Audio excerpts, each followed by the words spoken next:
같이 좀 피곤하실 텐데 그래도 기쁜 마음으로 같이 찬양했으면 좋겠습니다.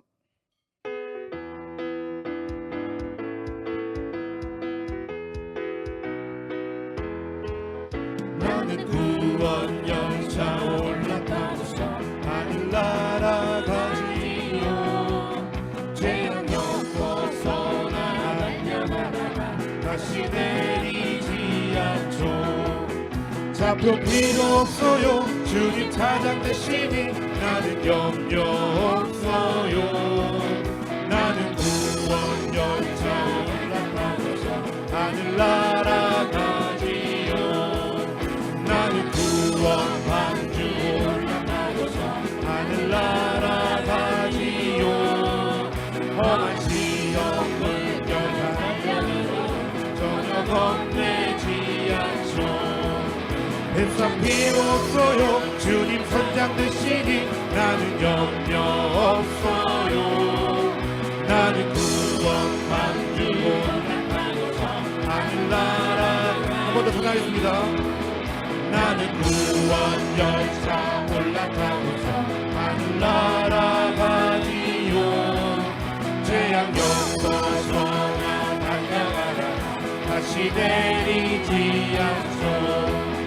잡혀 필요 없어요. 주님 차장 되시니 나는 염려 없어요. 나는 구원 열차 올라타고서 하늘 날아가지요. 나는 구원 방주 올라가고서 하늘 날아가지요. 험한 시험 물결 달려들어도 전혀 겁내지 않죠. 뱃사 필요 없어요. 주님 선장 되시니 나는 염려 없어요. 나는 구원 방주 올라가고서 하늘 날아가지요. 예수님 말씀하시니 물이 변하여 오르는데 예수님 말씀하시니 물이 변하여 오르는 예수님 나에게도 말씀하셔서 새롭게 변화시켜 주소서. 예수님이 말씀하시니 하나님의 영화 눈을 떴다네. 예수님이 말씀하시니 하나님의 영화 눈을 떴다네.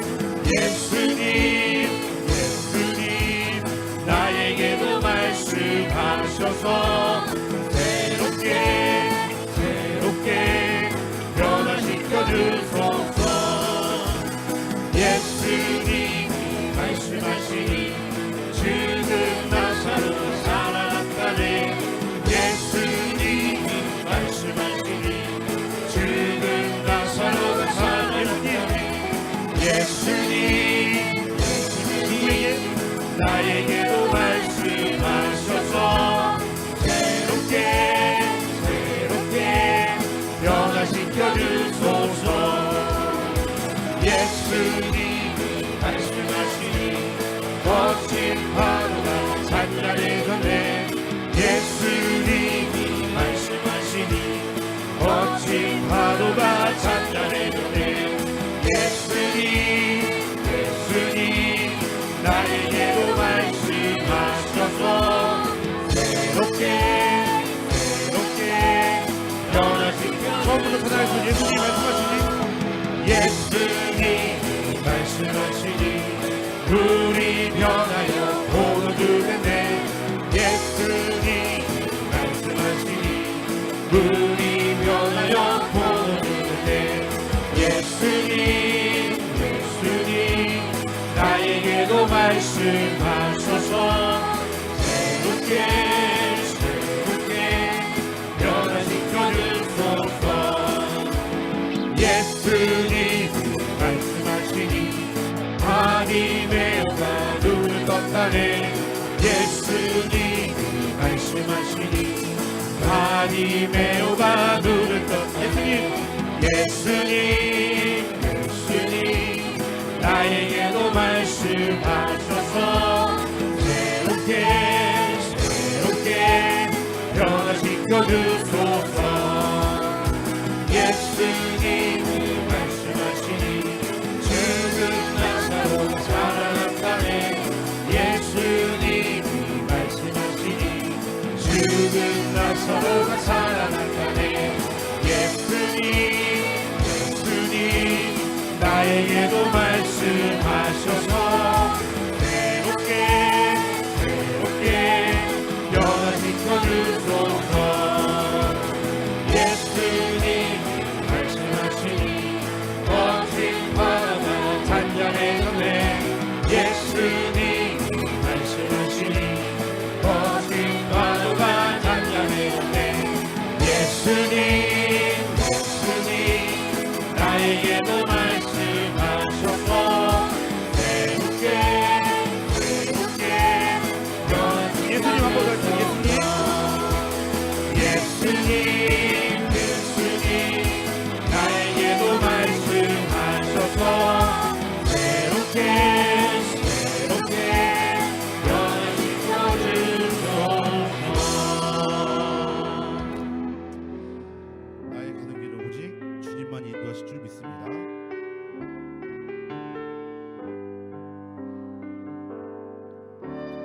나의 가는 길 주님 인도하시네. 그는 보이지 않아도 날 위해 일을 하시네. 주 나의 인도자 항상 함께 하시네. 사랑과 힘 베푸시며 인도하시네.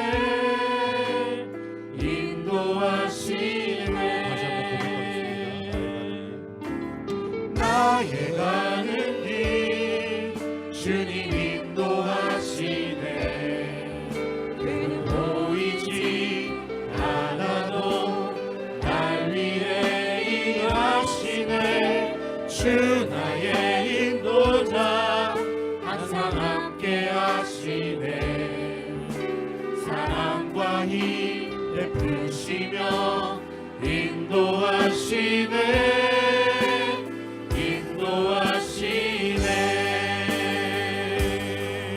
광야에 길을 만드시고 날 인도해. 사망의 강 만드신 것구나. 하늘과 땅 변해도 주의 말씀 영원히 내 삶 속에 새기는 행하리. 나의 가는 길 주님 인도하시네. 그는 보이지 않아도 날 위해 일하시네. 주 나의 인도자 항상 함께 하시네. 사랑과 힘 베푸시며 인도하시네.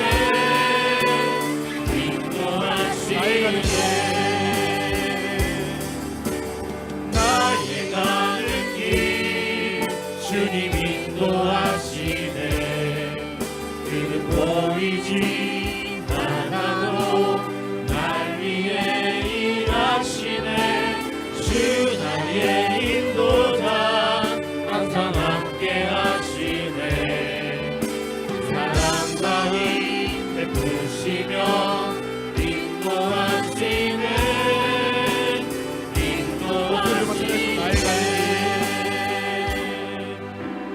나의 가는 길 주님 인도하시네. 그는 보이지 않아도 날 위해 일하시네. 주 나의 인도자 항상 함께 하시네. 사랑과 힘 베푸시며 인도하시네. 나의 가는 길 나의 가는 길 주님 인도하시네.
크신 이름 높이며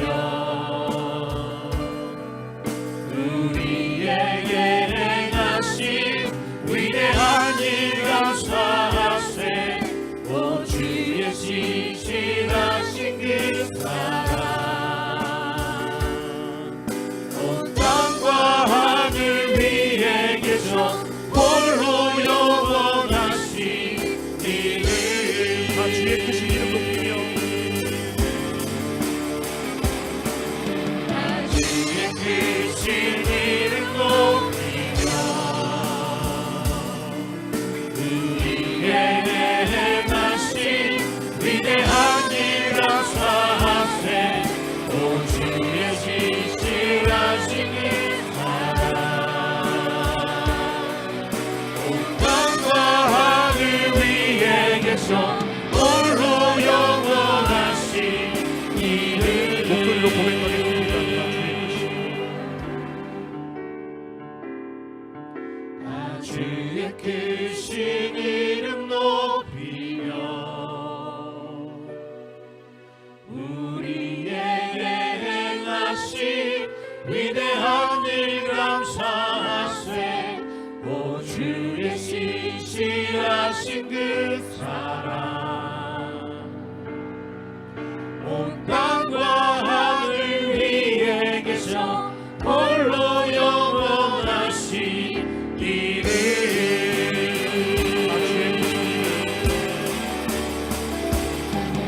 다 주의 크신 이름 높이며 우리에게 행하신 위대한 일 감사하세. 오 주의 신실하신 그 사랑 온 땅과 하늘 위에 계셔 홀로 영원하신 한 번 더 고백하겠습니다. 다 주의 크신 이름 높이며 다 주의 크신 이름 높이며 우리에게 행하신 위대한 일 감사하세. 오 주의 신실하신 그 사랑 온 땅과 하늘 위에 계셔 홀로 영원하신 이름.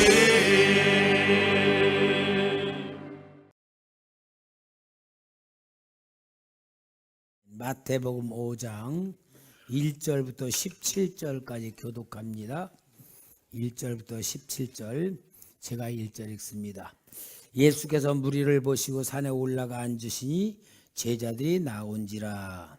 입을 열어 가르쳐 이르시되 심령이 가난한 자는 복이 있나니 천국이 그들의 것이며 애통하는 자는 복이 있나니 그들이 위로를 받을 것이며 온유한 자는 복이 있나니 그들이 땅을 기업으로 받을 것이며 의에 줄이고 목마른 자는 복이 있나니 그들이 배부를 것이며 긍휼히 여기는 자는 복이 있나니 그들이 긍휼히 여김을 받을 것이며 마음이 청결한 자는 복이 있나니 그들이 하나님을 볼 것이며 화평하게 하는 자는 복이 있나니 그들이 하나님의 아들이라 일컬음을 받을 것이며 의를 위하여 박해를 받은 자는 복이 있나니 천국이 그들의 것임이라. 나로 말미암아 너희를 욕하고 박해하고 거짓으로 너희를 거슬려 모든 악한 말을 할 때는 너희에게 복이 있나니 기뻐하고 즐거워하라. 하늘에서 너희의 상이 큼이라. 너희 전에 있던 선지자들도 이같이 박해하였느니라. 너희는 세상의 소금이니 소금이 만일 그 맛을 잃으면 무엇으로 짜게 하리요? 후에는 아무 쓸데없어 다만 밖에 버려져 사람에게 밟힐 뿐이니라. 너희는 세상의 빛이라. 산 위에 있는 동네가 숨겨지지 못할 것이요 사람이 등불을 켜서 말 아래 두지 아니하고 등경 위에 두나니 그러므로 집안 모든 사람에게 비추느니라. 이같이 너희 빛이 사람 앞에 비치게 하여 그들로 너희 착한 행실을 보고 하늘에 계신 너희 아버지께 영광을 돌리게 하라. 다 같이 시작. 내가 율법이나 선지자를 배하러 온 줄로 생각하지 말라. 배하러 온 것이 아니요 완전하게 하려 하심이라. 여러분, 이 말씀이 황금률이라 그렇게 말하고 산상수훈이다 그런 말을 합니다. 근데 우리가 이 말씀을 볼 때에 우리가 실제적으로 우리 현실에 맞는 이해가 되는 말입니까? 이해가 안 됩니까? 안 되니까 물어보잖아요. 빨리 대답도 해야지. 안 되니까 물어보는 거죠. 우리가 실제 이 말씀대로 살 수 있는, 적응할 수 있는 말씀이 되겠어요? 안 되겠어요? 좋기는 좋은데, 좋은 것 같은데 나하고는 상관이 없고 나는 지킬 수 없는 말 같다 그런 생각이 들지요. 왜 그럴까? 왜 하나님 주님은 우리에게 현실감도 없고 지킬 수 없는 것 같고 공감도 안 되는 말씀을 주셨어요. 주셔놓고 우리가 볼 때는 이걸 우리가 수용할 수도 없는 것 같고 현실성도 없고 나하고 적응할 수도 없는 것 같은 말씀인데 왜 주셨냐는 말이에요. 주님이 주시는 말씀은 지킬 수 있는 걸 주고 현실감 있을 주고 뭔가 우리가 그 말씀대로 살 수 있는 걸 줘야 되는데 지킬 수 없는 것 같은 말씀을 주셨어요. 지키라는 말이에요? 뭐 지키라는 말이에요? 에? 지키란 말인데 근데 지킬 수 있는 말이요? 그럼 뭐예요 도대체? 그러니까 우리는요 성경을 보면은 모르는 게 너무 많아요. 저도 성경을 보면서 아는 것보다 모르는 게 많구나 하고 이렇게 생각이 되는데 왜 그러느냐 우리가 알아야 돼요. 왜 그러느냐? 하나님의 입장에서 주는 말하고 우리가 받는 입장에서 말하는 거하고 달라요. 다른 이유가 뭐냐? 우리는 육신으로 살아가는 수준으로 이 말씀을 받는 거고 하나님의 말씀은 육신의 수준이 아니고 영적인 수준으로 이걸 주시는 말씀이잖아요. 우리가 이솝이란 사람 알잖아요. 이솝 우화 그런 거 많이 봤잖아요. 이솝이란 사람이 노예예요. 노예. 근데 이 노예가 너무 똑똑하니까 이 주인이 볼 때에 이게 이놈이 미운 거야. 왜? 자기보다 더 똑똑하니까.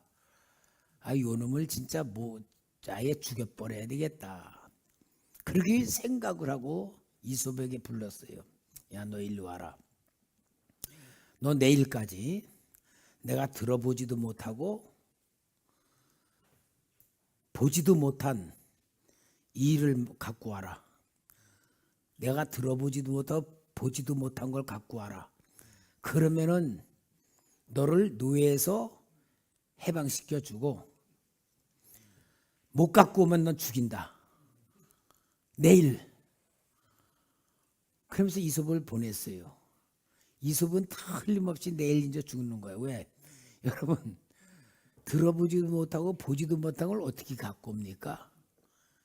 그러니까 너는 이제 내가 너 이놈 자식 너 죽인다. 왜? 주인이 이놈이 너무 똑똑하니까 감당을 못하고 아예 부리기가 힘든 거야. 노예지만. 그러니까 그랬어요. 근데 알았습니다. 그럼 가가지고 이솝은 뭐 내일 죽는다는 것도 겁안내고 실컷 놀고 막 신나게 놀고 그러다가는 그 다음날 딱 주인한테 갖고 왔는데 뭐냐 이만한 종이에다가 뭐 글을 써가지고 왔어. 주인이 갖고 왔습니다.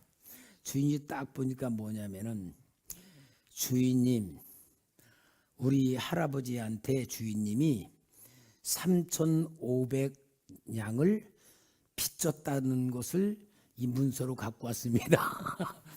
3,500냥이면 그때 노예를 한 100마리를 살 수 있는 돈이야. 3,500냥의 빚을 진 것을 문서를 갖고 왔다고 딱 내놓는 거예요. 자, 주인이 이건 보지도 못한 거고 들어보지도 못한 거야. 그러니까 어떻게 해요? 죽여야 돼? 아니, 놔버렸어요. 할 수 없이. 여러분, 사람들이 볼 때는 이건 틀림없이 죽은 거야. 아니, 보지도 못하고 들어보지도 못한 걸 갖고 오라고 했으니 뭘 갖고 오겠어요? 근데 이소비는 얼마나 똑똑한지 갖고 온 거야. 아니, 도대체 우리 할아버지한테 주인님이 3,500냥의 빚을 졌다고 그 문서를 갖고 오는데 주인이 볼 때 이거 들어보지도 못하고 보지도 못한 거니? 이거 기가 막힌 거 하나네. 에라이 놈아, 너 해방이다. 그리고 놔줬대. 죽을 길에서 살아날 수 있는 게 뭐냐? 지혜예요. 지혜야. 여러분, 우리는요, 진짜 하나님의 크신 은혜와 사랑을 받은 우리는 사랑받은 자답게 살아야 돼. 구원받은 자답게 살아야 돼. 하나님이 축복을 주시겠다고 하면 받을 자답게 살아야 돼. 그게 바로 뭐냐? 지혜예요. 지혜는 뭐냐? 이 땅의 것이 아니야. 하늘의 것이야. 영적인 세계가 지혜예요. 그러니까 여러분, 우리는 예수를 믿으면서 신앙생활을 하면서 살아가는데 기준이 뭐냐? 내 몸의 기준이야. 육신의 수준으로 세상을 사는 거예요. 여러분, 육신의 세상 수준을 가지고 세상을 사는 것을 보고 뭐라냐? 이성으로 산다 그래. 이성은 뭡니까? 내가 경험해 본 거, 계산으로 나오는 거, 상식으로 나오는 거, 일반 사람들이 생각할 수 있는 수준이 이성이에요. 근데 이성 위에 뭐가 있어? 에? 영성, 그죠? 영성이야. 영성이야. 그러면 우리 예수님이 오늘 여기에 지키지 못할 말씀, 지킬 수도 없어. 왜? 겉옷을 달래니까 속옷도 줘라. 오리를 가자 그러면 심리도 가져라. 하여튼 완전히 쫄딱 망할 짓거리를 하라는 건데 이걸 시키니까 우리는 이거를 받을 수가 없는 거예요. 그러니까 우리 주님은 우리를 골탕 먹이려고 준 것 아니면 도대체 뭐냐? 이게 여러분 우리가 알아야 돼. 영성인데 주님이 이 주신 것이 뭐냐? 하나님의 나라의 법입니다. 하나님의 나라의 법을 준 거예요. 하나님의 나라의 법을 준 것이면 하나님의 백성이 되려면은 하나님의 법을 지켜야지 그 수준이 된다 그 말이에요. 우리가 무조건 믿습니다 그래가지고 수준이 되는 게 아니고 네가 믿습니다 그러냐? 그러면 좋다. 내가 말하는 이 법을 네가 지킬 수 있냐 없냐? 그걸 물어보는 거예요. 그럼 여러분 주님이 준 이 산상수훈 황금률이라고 하는 이 말씀을 지킨 사람들이 있을까 없을까? 어? 지킨 사람들이 있을까 없을까? 초대교회 성도들은 지켰어요. 초대교회 성도들. 왜? 목숨까지 내놨다면은 못 지킬 게 어디 있어요? 목숨까지 내놨으면은 못 지킬 게 없는 거잖아요. 그건 뭘 말하느냐? 성령을 받고 내 영혼, 내 육신, 내 삶의 모든 게 하나님의 것이라고 믿어지는 사람은 이 말씀은 당연히 하나님신 축복의 법으로 받아들인다는 것을 이야기하는 거예요. 그러니까 여러분, 우리 예수님이 이 땅에 오셔서 이 세상에 구원하러 오신 것이지만 구원하러 오셨다는 게 뭐냐? 하나님의 나라를 이 땅에 세우려고 오신 거예요. 그래서 회개하라 천국이 가까이 왔다. 근데 천국이란 말은 죽어서 가는 것이 아니고 예수님이 이 땅에 오셔서 구세주로서 이 땅에 오셔서 모든 영혼들을 죄와 사망의 벗어 해방시켜 주시고 천국 하나님의 나라를 이 땅에 세우려고 오신 거예요. 그러니까 우리가 천국이라고 하면 죽어서 가는 천국이라고 생각하는데 그거는 헬라적 개념입니다. 실제 히브리적 개념은 현실의 천국이에요. 이 땅의 천국이에요. 그러면 이 땅의 천국 초대교회 성도들 막 순교 당하고 막 예수 믿고 핍박 당하고 그랬으면 그들은 지옥을 살았냐 천국을 살았냐? 지옥 살았어요? 천국 살았어요? 이제 우리는 그냥 내가 물어보는 의도 가지고 대답해요. 여러분들이 물어보는 의도 가지고 대답해야지 여러분 수준으로 대답하면 안 되니까. 천국 살았죠? 그 대표가 누구야? 초대교회 당시 스데반. 그죠? 순교를 당하면서도 그는 얼굴이 천사의 얼굴과 같았다는 거는 기쁨으로 충만한 천국을 살았던 거거든요. 그러니까 우리는 환경이 천국이로 생각해. 환경이 아니에요. 영적으로 감사와 기쁨과 은혜로 충만한 사람은 천국을 사는 건데 그게 하나님의 나라라 그래요. 그러니까 오늘 여기 예수님이 주신 마태복음 5장에서 7장까지의 것은 육신으로 보면은 진짜 해당도 할 수 없고 내 거로 만들 수 없고 그냥 그런가 보다라고 하는 거지만 실제 천국을 세우러 오신 주님이 천국의 법을 주신 것이 이 산상보훈이다. 그런데 이 천국이 하나님의 나라인데 하나님의 나라는 네 가지 의미가 있어요. 첫째가 뭐냐? 하나님의 나라에 가치가 있어. 가치. 그러니까 하나님의 나라와 이 땅의 나라는 같이 이렇게 공통점 가진 게 아니고 반대적 개념이잖아요.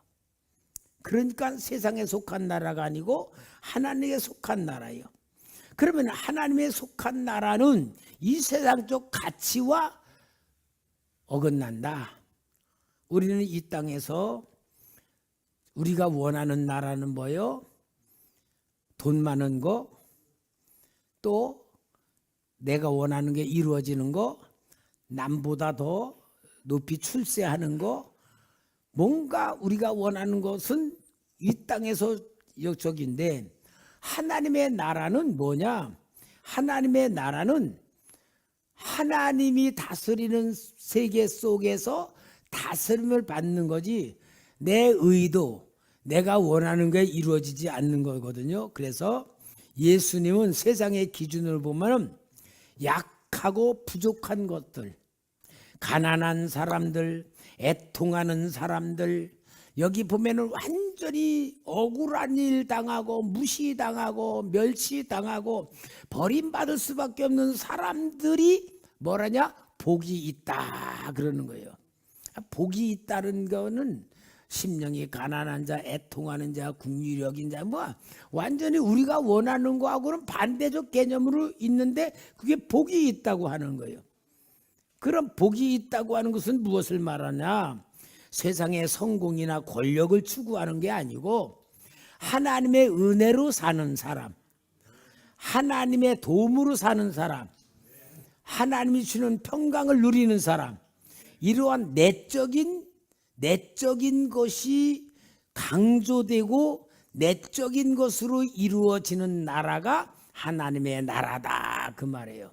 지금 진짜 우리 한번 생각해 봐요. 우리 어렸을 때는요 굶는 사람들도 있었어요.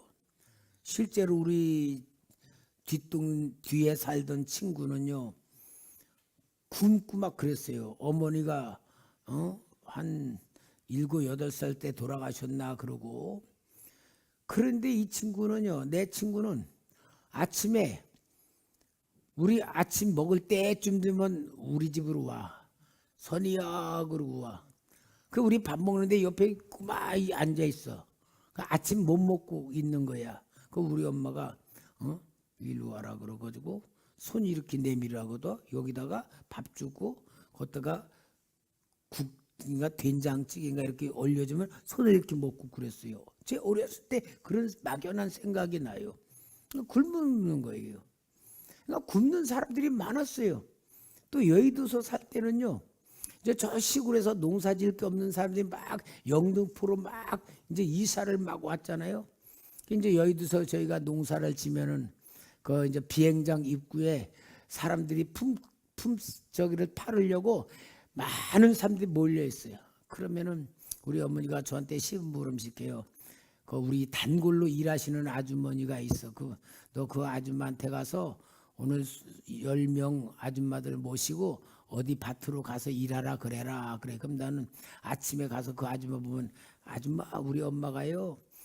오늘 몇 분 모시고요. 어디 밭으로 가래요. 그러면 알았어. 그러고 자기가 친한 사람들, 좋은 사람들 막 뽑아. 그러니까 막 데려가. 일하면 이제 우리 어머니가 집에서 일하다가 이제 간단 말이에요.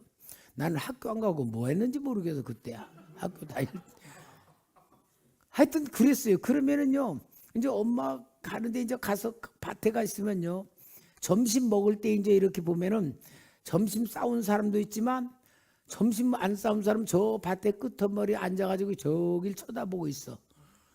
그러니까 아침도 안 먹고 왔는지 모르지만 점심도 안 싸운 거예요. 그러면 우리 어머니가 저 아줌마 오라 그래라. 와가지고 같이 밥 먹고 이랬어요. 여러분 그럴 때에는요. 그렇게 먹고 살기가 진짜 힘들 때에는요. 내가 하나 오늘 일하면은 우리 5 가족이 먹을 게 생기는 거야. 그러니까 아무리 힘든 일이라도 힘들다고 생각이 안 되고 오늘 하루 우리 식구들 먹을 수 있다. 그러니까 힘든 고생이 아니고 일하는 게 기쁜 거야.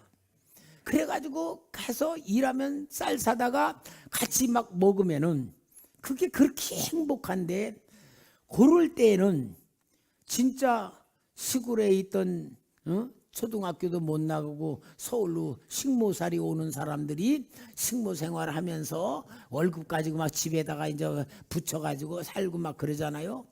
그럴 때는 뭐냐 가족들이요 우리 가족 우리 식구라는 게 완전히 똘똘 뭉쳐 있어. 그러니까요 그때는 우리 식구라고 하고 우리 가족이라는 게 얼마나 끈끈하고 서로 의지하고 서로 붙들고 그래서 누나들이 막 식모살이 해가지고 동생 막 공부시키고 막 이런 일들이 얼마나 많은지 몰라. 그때는요 고생하지만 우리라는 개념으로 가족을 위해서 헌신하는 것이 당연하고 가족을 위해서 일한다는 게 진짜 행복하다고 생각한 시절이 있었어요. 그때는 다 뭐요? 또 동네도 그랬어요. 저는요 어렸을 때요 인사를 잘했어요. 동네 이렇게 다니면 어른들 보면 꼭 인사하면은요 아까 봐도 인사하고 지금도 봐도 인사하고 그러니까 인사 잘한다고 그랬는데 그때는 뭐요? 동네 어른들이 지나가다가 누가 나쁜 짓 하면 이놈 막 야단쳤어. 내 자식같이 야단쳤어요. 그러면서 뭐가 개념이냐?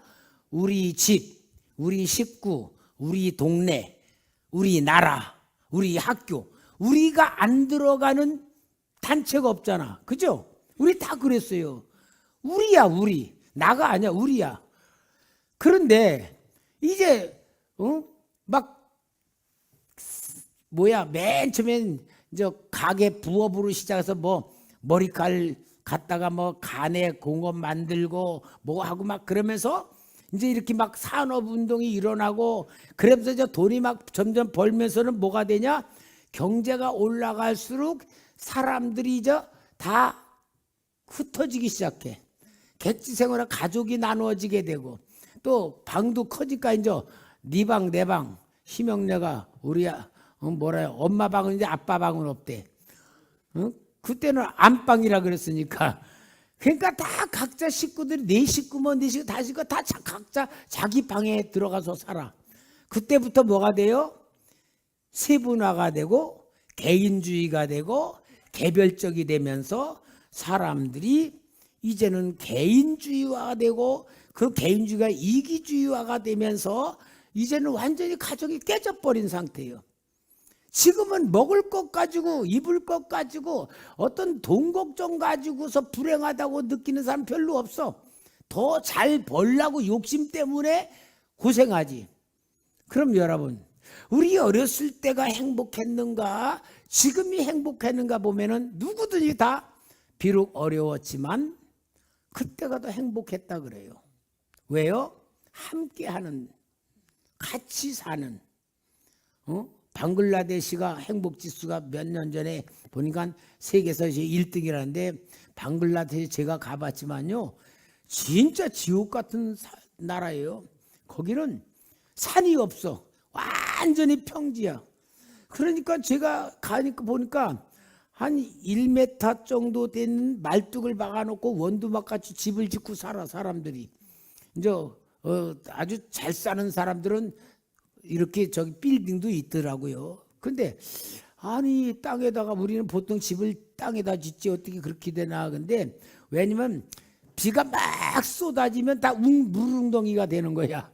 물웅덩이가 됐다가 햇빛이 나서 이게 이제 막 이렇게 햇빛이 쨍쨍 내주면 이게 물이 이제 막 이렇게 수증기가 되니까요.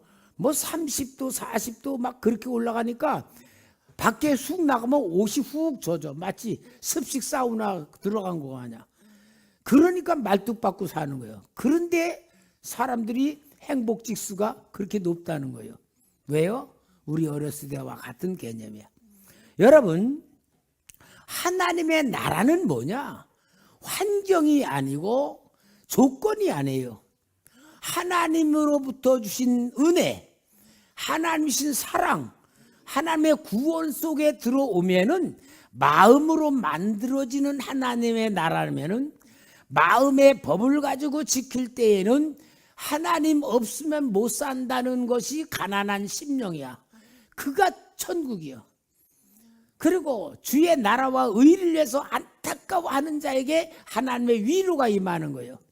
그래서 하나님의 나라의 가치는 외적인 게 아니고 내적인 것인 것을 여기 보여주는 것이 팔복에 대한 이야기의 본질입니다. 그 다음에 두 번째로는 하나님의 나라는 뭐냐? 내적인 변화를 강조해. 내적인 변화. 여러분, 구원받았으면 제일 먼저 뭐가 되냐? 내적인 변화가 이루어지는 거예요. 예수님께서 니고데모에게 거듭나지 않으면 하나님 나라를 들어갈 수 없다, 하나님 나라 볼 수 없다는 것은 거듭남이라는 게 뭐냐? 내적인 변화입니다. 내적인 변화는 뭐냐? 육신 중심이 아니고 마음 중심, 생각 중심으로 바뀌어지는데 이것이 외적인 행동이 아니라 마음의 내면을 통한 변화를 말하므로 우리 여기 팔복에 보면은 살인하지 말라, 간음하지 말라, 이제 그런 것이 율법이지만 우리 주님 뭐라 그래요? 음욕을 품고 여인을 보면 이미 간음했다 그러잖아요. 우리 그냥 보통 율법으로는 간음 안 하면은, 육신으로 간음 안 하면 간음 안 한 거야. 근데 예수님의 하나님의 나라의 법 뭐냐? 마음으로서 이미 간음했으면 율법 어긴 거다 그 말이잖아. 그게 뭐요? 마음의 변화를 얘기해요. 그래서 마음의 변화가 하나님의 나라다. 이게 산상수훈의 가장 중요한 교훈이에요. 그리고 사람이 마음속에서 분노가 일어나고 미움이 일어나. 그럼 뭐요? 형제를 보고 미워하는 마음이 있으면 이미 살인했다 그러잖아. 그러니까 하나님의 나라의 법은 육신의 법이 아니고 무슨 법이다? 마음의 법이다. 마음의 법이야. 그러니까 우리는 하나님의 나라를 누리기 위해서는 깨끗한 마음을 가져야 되는데 깨끗한 마음을 회복하는 것이 회개 운동입니다. 조금이라도 잘못한 거 있으면 깨닫고 회개해서 벗어버려요. 그래서 산상수훈에서 굉장히 강조한 게 뭐냐? 사랑과 용서를 말해요. 예수님은 원수를 사랑하라 그렇게 말하는 것이 하나님의 나라예요. 이웃에 대한 의무, 이웃과의 관계, 이게 용서가 가장 큰 바탕으로 돼 있어요. 그래서 하나님의 나라의 법은 우리 예수님께서 주기도문에 가르쳐 주신 것 같이 우리가 우리에게 잘못한 사람을 용서해 준 것 같이 우리 죄를 용서해 주시고.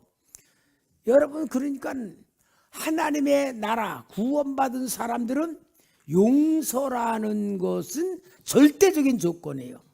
혹시 우리 여러분 속에 마음에 누구 미워하거나 억울한 일 당했거나 그거 심고 있으면 이거 하나님 나라 못 누리는 겁니다. 제가 한 번은요, 저 가락동에서 개척을 했을 때요, 선교원을 했거든요. 아주 선교원이 애들이 많았고 잘 됐었어요. 그런데 선교원 자모회장이 잠실교회 다니는 집사님이었어요. 그런데 이 집사가 막 나중에는 지멋대로 막 하는 거야. 나 그땐 전도사님 때잖아요. 그 내가 집사님 그거 그렇게 하면 안 되냐고 딱 막으니까 이 집사님 말이야, 가락동 아파트 막 단지 뭐라냐면 내가 저 초대교회 문 닫게 한다고.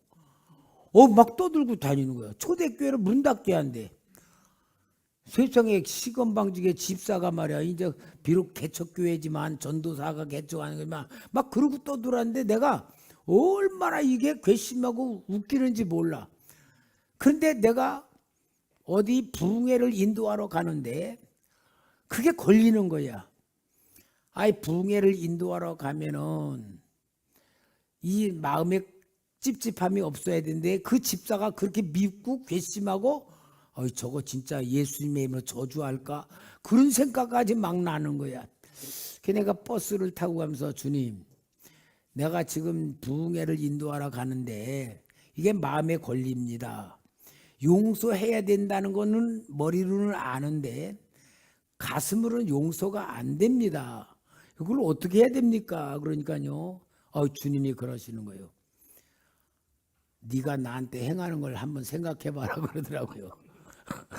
기가 막혀서 네가 나한테 행하는 거 한번 생각해봐라 그래요. 와, 그 말씀을 딱 듣는 순간 용서라는 말이 얼마나 사치스러운 건지 모르겠어. 내가 주의 종 된다고 하면서도 주님 앞에 하고 있는 행위를 보면은 양심으로 볼 때 얼만큼 내가 주님 말씀대로 안 살고 뜻을 거스리고 내 멋대로 하는 게 많겠어요. 그러니까 주님이 성령의 음성으로 네가 나한테 하는 거 한번 생각해봐라. 그 음성 듣자마자 내가 아이고, 용서라는 게 얼마나 사치스러운 거고 얼마나 교만한 내 생각인지를 딱 깨닫자마자 할렐루야 싹 없어지는 거예요. 야, 참 진짜 큰 은혜를 제가 그때 체험해서 지금은 절대 미워하는 사람 없어요. 미워하는 사람 생기면도요, 내가 미워할 수 없어. 왜?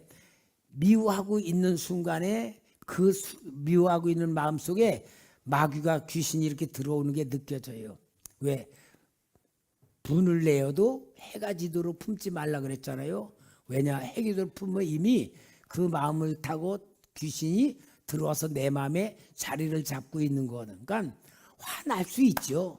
속상할 수 있죠. 그러나 미워하거나 분을 품으면 내 손해예요. 그러니까 용서하라는 것도 결국은 뭐냐? 나를 위해서 주님이 주신 말씀이지 그놈의 왼수 덩어리를 위해서 주는 말씀이 아닌 거예요. 이게 하나님의 법의 역사예요. 그러니까 여러분, 용서라는 게 얼마나 중요한 것인가? 내가 하나님께 죄 지은 걸 용서받은 것 같이 나의 잘못을 용서하신 것 같이 내가 나의 잘못을 지은 사람을 용서하는 것이 주기도문에 넣었다는 사실 자체가 하나님의 나라의 법의 원칙이 뭐냐? 용서라는 겁니다. 우리 베드로가 마태복음 18장 우리 베드로가 예수님에게 물어봐요. 예수님, 형제가 나한테 잘못하면 7번까지는 용서해 줘야 됩니까? 여러분, 유대인의 7번은 완전수예요. 7번이란 건 최고의 숫자예요. 그러니까 예수님 뭐라 그래요? 7번만 아니라 7번을 70번이라도 용서해 줘라. 그러면서 우리 예수님이 또 용서에 대해서 비유를 들어줘요. 어떤 임금님에게 1만 달란트 빚진 자가 있어. 1만 달란트라고 하면은 약 한 10조 된다 그래요. 10조 된다. 그러면은 그 1만 달란트 빚진 자를 끌어다가 너 빚 갚을 때까지 네 아내, 네 자식들 다 감옥에 집어넣는다.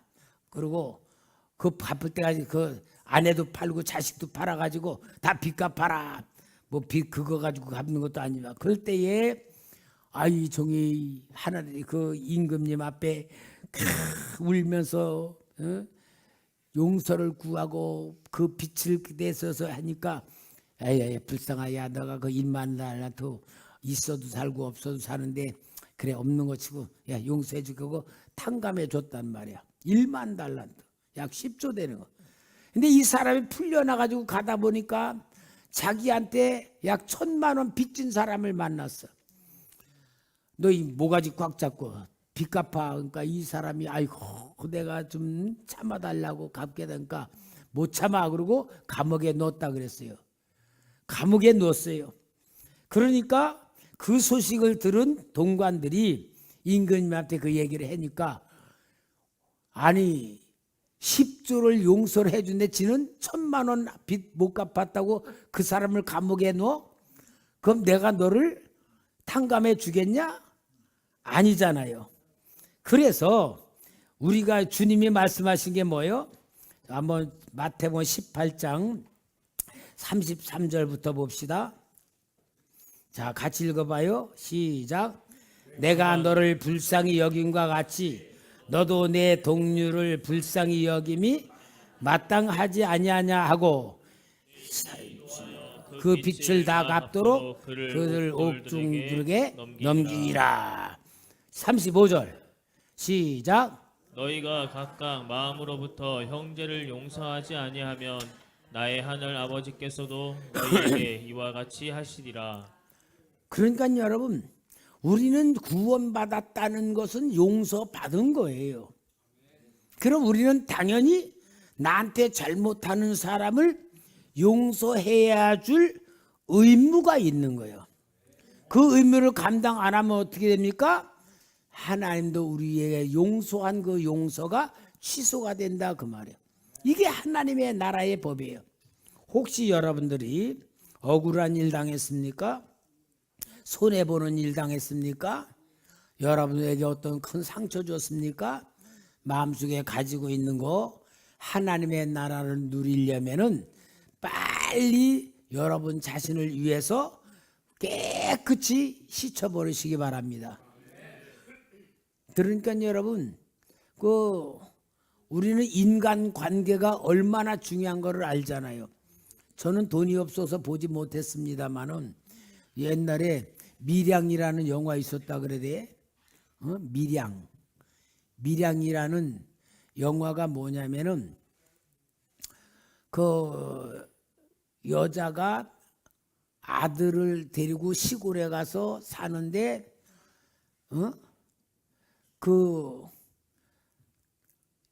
아들이 어떤 죽게 됐어. 그러니까 그 죽게 만든 사람이 감옥에 들어갔는데 이제 안 본 거니까 그냥 내가 들은 거로 얘기하는 거예요. 그러니까 이 여자가 예수를 믿게 됐어. 내 아들을 죽인 그 사람 가서 용서해야 되겠다 그런 마음 가지고 교도소에 갔어. 면회를 간 거예요. 그러니까 이 교도소에 그 살인했던 사람이 딱 나오면서 그냥 할렐루야 막 그러면서 면회 간 그 여자에게 내가 예수 믿게 됐다고. 내가 하나님 앞에 회개해서 용서받았다고. 이제 나는 자유를 얻었다고 그러는 거야. 그러니까 이 여자가 뭐냐? 아니 내 아들을 지가 죽여놓고 지가 용서받았다. 그럼 용서받은 하나님, 지가 용서를 받았다면은 그 하나님이 뭐냐? 내 아들이 죽었는데 내 아들을 죽여놓고 나한테 내가 용서를 해주고 내 용서를 받아야 될 게 나하고는 상관없이 지가 하나님 앞에 용서받았다 그래? 나 그런 하나님 안 믿는다 그러고 뭐 그렇게 타락한다는 얘기를 하는 게 그 줄거리라 그러는 거예요. 그래서 그 영화에서 뭘 말하느냐, 진짜 용서는 내가 잘못한 사람에게 용서를 받고 그리고 하나님 앞에 용서를 받아야지, 잘못한 건 다 제껴놓고 하나님 앞에 용서받으면 용서받은 거냐, 그것에 대한 고발하는 영화라 그러더라고요. 그것에 내가 좀 얘기 들어서 생각이 나는 건데, 여러분 우리는요 잘못하면 그렇게 신앙생활 할 수가 있어요. 어떤 성도에게 잘못해놓고 그 성도하고 사과는 안 해놓고 하나님 앞에 용서받았다, 이런 신앙생활은 이건 정상 아닙니다. 여러분 우리는 인간관계가 얼마나 중요한 줄 알아요? 하나님 앞에 잘못한 것도 있지만 사람에게 잘못한 것은 사람하고 사과를 한 다음에 하나님 앞에 제물을 드리라. 분명히 마태복음에 그랬죠. 너희가 제물을 하나님 앞에 드리려다가 용서받지 못한 일이 생각나거든 제물을 제단에 놔두고 가서 용서하고 사과한 다음에 와서 제사를 드려라. 분명히 그게 원칙이에요. 그러니까 우리 성도들이요 정말 성도 간의 어떤 껄끄러운 문제, 감정의 문제, 상처의 문제, 이런 것이 있다면은 성도끼리 풀지 아니하고 정상적인 영적 생활은 할 수가 없는 거예요. 종교적으로는 할 수 있지만 영적으로 보면 맥히면 안 돼요. 그러니까 여러분 인간관계가 그래서 중요한 게 인격 훈련하라는 거예요. 우리 교회는 뭐 교인이 얼마 안 되니까 뭐 그런 건 없겠지만 큰 교회들은 파당이 얼마나 많은 줄 알아요? 네? 서로 간에 저기하고 우리 그 옛날 우리 박보영 목사 간증 들으니까요. 박보영 목사님 아버지가 박장한 목사님이 부흥 강사였는데 맨날 교회 오면 막 장로님들하고 막 싸우고 막 그러고 막 그렇게 해서 교회는 싸우는 줄 알았대. 싸우는 데가 교회인 줄 알았대. 그래서 자기는 예수 안 믿겠다고 해가지고 또 서울 와가지고 인천이 집인데 서울에 와서 학교 다니면서 교회 안 다녔다 그러다고. 왜? 싸우는 게 교회라 너무 지겨워서. 그만큼 교회가 성경대로 안 살면 마귀 집단이 되는 거예요. 여러분 하나님의 나라에 대한 법은 마음의 법이고요. 인간관계를 실현시키는 게 법이고요. 그 다음에 세 번째 하나님의 나라는 뭐냐? 기도와 실천의 삶으로 이루어지는 거예요. 기도하면서 실천해야 돼요. 예수님은 기도의 올바른 방법을 여기 가르쳐주고 주기도문을 통해서도 하나님과의 대화가 중요하다는 걸 보여줘. 기도는 남에게 보이기 위한 것이 아니라 하나님과 진정한 관계를 만드는 것이 기도다. 그래서 기도하면서 우리가 실제적으로 실천 생활을 하면서 내가 몸으로 하나님의 나라를 세워가는 것이다. 마지막 네 번째로는 하나님의 나라는 하나님의 의로운 역사를 이루는 거예요. 뜻이 하늘에서 이루어진 것 같이 땅에서 이루어집니다. 그래서 예수님이 이 땅에 오신 것은 천국을 세우기 위하여 오셨고, 천국을 세우기 위하여 오신 예수님은 천국 백성을 만드는 게 가난한 자, 병든 자, 버림받은 자, 멸시받는 자, 소외당한 자들을 만나셔서 그들을 구원하시고 주님과의 관계를 만들어서 그들이 하나님의 나라 세우는 일꾼들로 만들어 주신 것이 산상보훈 마태복음 5장에서 7장까지의 주신 교훈을 통하여 하나님의 나라의 법, 하나님의 나라의 방법, 하나님의 나라의 중심은 마음, 하나님의 나라는 인간관계, 그리고 하나님과의 관계는 기도를 통하여 실천하는 것이 바로 하나님의 나라를 이 땅에 세우는 것이다. 그래서 예수님은 위선적이고 형식적이고 겉모습만 번지르했던 유대 종교 거기에서가 아니라 예수님의 실제적인 삶을 본받고 그 따르면서 하나님의 나라를 세우는 것입니다. 그래서 우리는 하나님의 나라를 내가 살아야 되고, 하나님 나라 살아야 돼요. 그것은 뭐로요?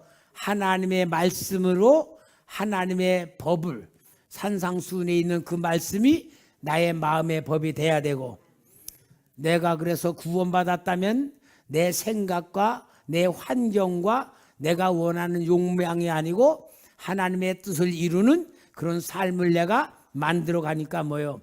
욕심 버리고. 그러니까 여러분, 하나님 나라 세우는 마음의 법은 간단해요. 마귀의 방법에서 벗어나면 돼. 마귀의 속성 세 가지 있죠? 뭐요? 거짓, 욕심, 미움, 살인, 인간관계. 그러니까 거짓, 욕심, 인간관계. 요 세 가지만 이기면 하나님 나라 누리는 거예요. 그래서 우리는 산상수훈의 본질이 뭐냐? 하나님의 나라의 법이다. 하나님의 나라의 법은 뭐냐? 실제로 이웃과의 관계를 만들어가는 것이고, 이웃과의 관계를 통하여 하나님의 뜻을 우리가 받들고 말씀대로 순종하면서 사는 것이 하나님의 나라의 법이라는 걸 기억하고, 우리 예수님이 이 땅에 오셔서 행한 것을 좀 우리는 껍데기가 아니고 깊이 들어가서 이렇게 다루고 있으니까 여러분, 우리 주님의 마음을 간들 줄 아는 지혜로운 성도 되시기 바랍니다. 기도하겠습니다.